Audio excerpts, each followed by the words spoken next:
அனைவருக்கும் வணக்கம். நாம் இந்தியன் பாலிட்டி கிளாஸ் பார்த்துட்டு இருக்கோம். இந்த கிளாஸில் நாம் கிராம் நியாயாலயாஸ் அப்படின்ற பற்றி தான் பார்க்க போகிறோம். கிராம் நியாயாலயாஸ், கிராமங்கள் தோறும் நீதிமன்றங்கள், அதுதான் இது அர்த்தம் அப்படின்னு நினைக்கிறேன்.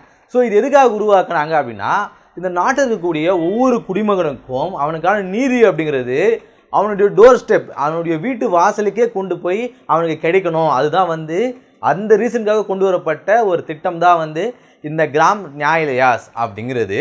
கரெக்டாக ப்ரொனவுன்ஸ் பண்ணுறதான்னு தெரியல, தப்பாக ப்ரொனவுன்ஸ் பண்ணியிருந்தா மன்னிச்சுக்கோங்க. ஸோ இது எதுக்காக உருவாக்குனாங்க அப்படின்னு பார்க்கும்போது 2008 கிராம் நியாயாலயாஸ் ஆக்ட் அப்படிங்கிற ஒரு ஆக்ட் உருவாக்குறாங்க.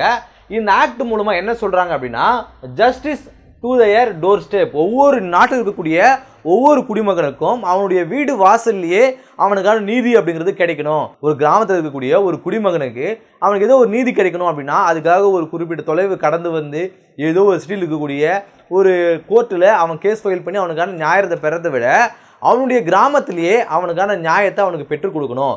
அதுக்காக கொண்டு வரப்பட்ட ஒரு திட்டம் தான் இந்த கிராம் நியாயாலயாஸ் அப்படிங்கிற திட்டம். சமூக அடிப்படையிலையோ இல்லை பொருளாதார அடிப்படையிலையோ வேற எந்த ஒரு காரணமாகவோ அவனுக்கான நீதி அவனுக்கு கிடைக்காம இருக்கக்கூடாது, அதுக்காக உருவாக்கப்பட்ட ஒரு திட்டம் அப்படின்னு இது சொல்றாங்க.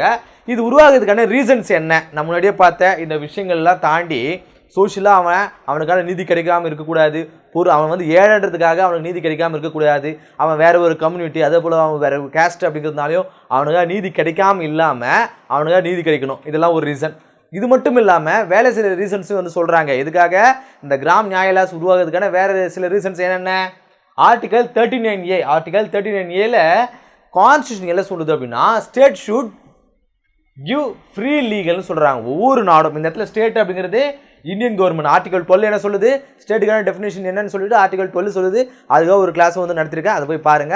அப்போ ஸ்டேட்னா என்ன அப்படிங்கிற அந்த அர்த்தம் உங்களுக்கு புரியும். ஸோ ஸ்டேட், இந்தியன் கவர்மெண்ட் என்ன பண்ணணும், ஒவ்வொரு குடிமகனுக்கும் அந்த லீகல் சர்வீஸ் அப்படிங்கிறத ஃப்ரீயாக கொடுக்கணும். அது ஒரு ரீசன்.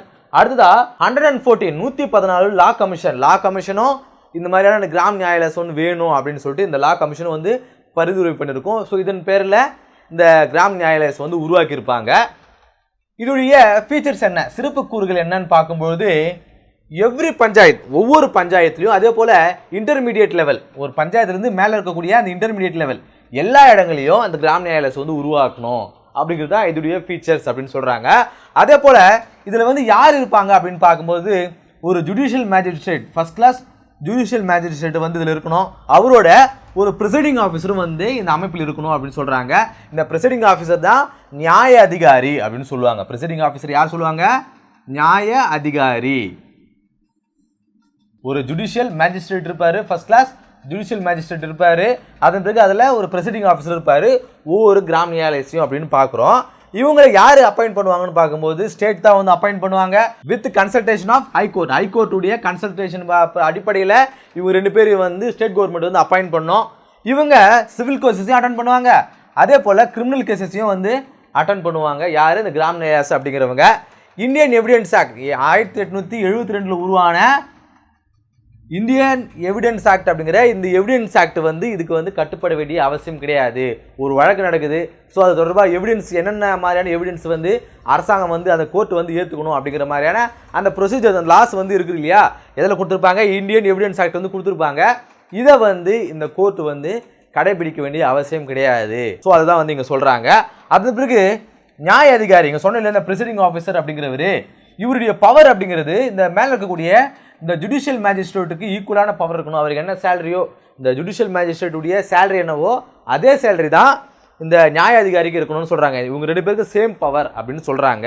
அடுத்ததா இதோடைய எஸ்டாப்ளிஷ்மெண்ட் எப்படி உருவாக்குனாங்க, எப்படி எஸ்டாப்ளிஷ் பண்ணாங்க, நாடு முழுவதும் எப்படி எஸ்டாப்ளிஷ் பண்ணாங்க அப்படிங்கிறத பார்க்க போகிறோம்.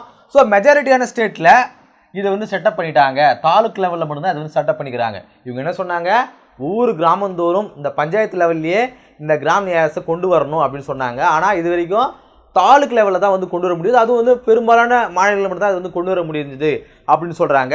இது எதனால் அப்படின்னு பார்க்கும்போது, இந்த ஆக்டே மேலே பார்த்தோம் இல்லையா, இந்த 2000 கொண்டு வந்த இந்த கிராம் நியாயாலயாஸ் ஆக்டே என்ன சொல்லுது அப்படின்னா, இது மேண்டேட்டரி கிடையாது, கட்டாயம் இது கடைபிடிக்கணும், பவுண்ட் பண்ணணும் அப்படிங்கிற அந்த கட்டாயம் கிடையாது அப்படின்னு சொல்கிறாங்க.